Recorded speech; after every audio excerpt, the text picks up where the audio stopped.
Hello everyone, it's Hindash. Welcome back to my channel. Today's video is all about complexion. I'm going to be using Nars products, some of my all-time favorites, and just show you step by step how I achieve the perfect complexion for any occasion. I'm doing a Nars masterclass on complexion, and I'm so excited because you guys know I love working on complexion and I love using Nars products. So this is a match made in heaven. These are my go-to steps and techniques to kind of really create a seamless finish. I show you how I work with foundations and how I get the best out of that formula and application. And just sharing my techniques of layering base products for that ultra natural finish. So if you want to see how I create the perfect base, then please keep watching. And don't forget to subscribe to my channel down below. Follow Nars as well on YouTube and Instagram. And let me know what you think in the comments down below. Bye. Alright, so here we have the beautiful Mary, and I've already prepped her skin and she is ready for base and makeup. And for today, I'm really focusing on complexion techniques and just really making that base look perfect and flawless under any conditions. So you can really rely on these techniques to create the perfect base every single time. And it's never going to look flat, it has dimension. Even though I'm not using any highlighter, you can add whatever you want after this. Alright, so I'm going to be starting off with color corrector. And this is the Nars Radiant Creamy Color Corrector in the shade Light. And I'm taking that on the back of a palette and working with a brush. So with a smaller detailed brush, I'm going to be applying this where I need it. So starting off with the outer corners of the eyes, just to target any discoloration. And then I'm going to be going into the inner corners and tapping it in. And along the lower lash line. Around her nose, any areas where she would get red. And repeat the same steps on the other side. I'm also going to be going around the corners of the mouth and along the chin. I'm taking a bit of this on the eyelids to really control any discoloration there as well. Very, very thin layers. A bit goes a long way. And that's always my technique and philosophy. Use as little as you can and then build up. And now it's time for base. For foundation, I'm going to be taking the Nars Soft Matte Complete Foundation. This is one of my all-time favorites. And I'm using the shade Punjab Medium 1. On Mary. And I love that this is a squeeze bottle so I can get a very controlled amount and it never leaves my kit. It's always with me on shoots and on set. And it is my preferred foundation because I find it very versatile and I can create any type of finish I want with this. I like to spread it out on that surface to make sure that the brush is evenly coated. And this is very important because I love to work in buffing thin layers. I love to start on the lower jaw and build up and bring it inwards into the face. And as you can see, I kind of stipple that foundation and press it in and do a bit of swirling motions. I kind of tend to do a bunch of different techniques, but I love stippling the foundation on. And again, I work with as little product as I can because I really want to buff this in and make it almost like a second skin. And this way you really get to see what the foundation does, what the formula is like, and you let it do all the work, as opposed to just adding a very heavy layer and then not being able to go back. Because keep in mind, when we get to concealer, that's going to be what that step is for, to conceal anything that the foundation didn't cover in more targeted areas. So again, really working this into the skin, tapping it, buffing it, stippling it. And when I get to the nose, I love to use as little product as possible and make sure that I really buff this in, again, because that area is very noticeable. It is in the center of the face, so I want to make sure that part has less product. Same thing goes to the forehead. I love to keep that product concentrated on the center of the forehead, and then as I get to the hairline, I like to tap it in and make sure I have as little product as I can. And when I'm happy with the level of coverage and finish, that's when I tend to stop, and of course I take a bit of that down the neck as well. And in this step, I love to add color to the face and bring more shape. So I'm going to be taking the Laguna Sunkissed Bronzing Cream. And I love working with creams before I start my powders. And I'm going to be dipping into this product with another dense brush and then map out where I want to use this on the cheekbones, jawline, temple, and the forehead.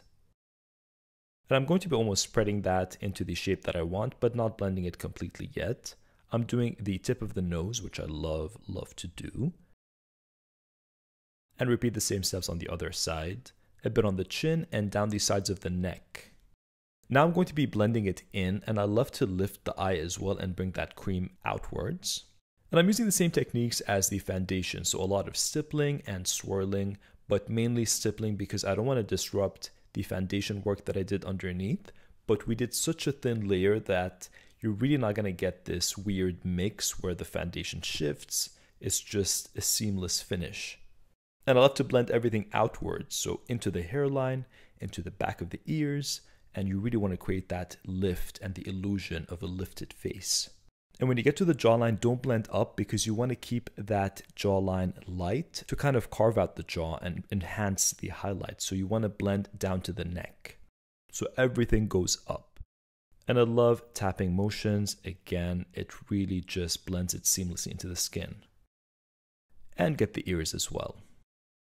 I'm taking more of that product with a dense, fluffy brush that's smaller and placing that again on the tip of the nose because I want to bring that definition there and I don't want to move it around too much.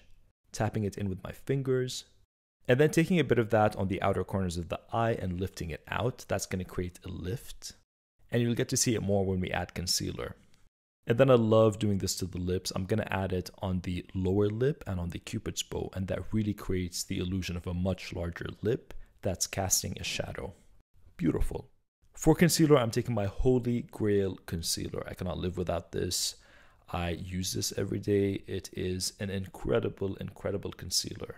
This is the Nars Soft Matte Complete Concealer, and this is the shade Custard, Medium 1. I'm going to be taking that with a damp sponge and then really working that product in, tapping the excess off on the back of my hand, and then working off of that because I really want a diffused, blended look. And as you can see, as soon as I tap that in, it pretty much just airbrushed her face. It is an incredible, incredible concealer. I cannot stop raving about it. So I'm going to be tapping that in and bringing it up to the lash line, around the nose, around the mouth. So remember, any areas that we color corrected before, I'm basically going over those, not just to cover, but to highlight and bring forward. And repeating the same steps on the other side. Tapping that in very gently and literally just letting that beautiful formula do the work. On the jawline, again, bringing those areas forward and highlighting. I'm going to be continuing with creams because I love that velvety finish that it's giving. And I'm going to be taking the Air Matte blush in the shade Rush, which is this really pretty coral shade. And I'm going to be applying that with a dense, fluffy brush. So dipping that in and removing the excess on the back of my hand. And again, working from that. I love placing my blush high up on the cheekbones and bringing it in. So that's what I'm doing. Wherever that contour went, I'm kind of sandwiching it in between and going over the contour as well to make everything even more seamless and skin-like. I'm adding a bit on the tip of the nose and the bridge, and a tiny bit of whatever is left on the forehead. Again, placing blush high up on the cheekbones really creates a lift and really looks so beautiful. Tapping whatever is left on the apples of the cheek, but not going really that far in. I just find this method works on so many different face shapes.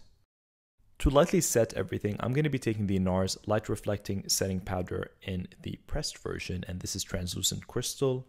I love this because you can never go overboard. I'm just going to be setting her face, so mainly on the T-zone, and I can put this all over the face without it looking flat. And of course, I've completed the rest of her face as well, so you can see how this base really just works on any look that you want to create. For a last optional step, I'm going in with a powder bronzer. This is Laguna in the matte version. And I'm just going over the areas that I've contoured very lightly to kind of almost set them again and create even more dimension. And that is the final look done. I really hope you enjoyed this video and have learned a few tips and tricks from me about complexion and how I love to do my flawless base. I love working on complexion. It is one of my favorite things to do. Let me know what you think in the comments down below. How do you think these products performed? They are one of my all-time favorites. I mean, if you guys have watched me for a while, you know that Nars complexion products never leave my kit. They never leave my videos, and I'm obsessed. I'll be leaving all the information below in the description box, and don't forget to subscribe to my channel if you haven't already. Give this video a thumbs up, and I will see you very soon. Bye.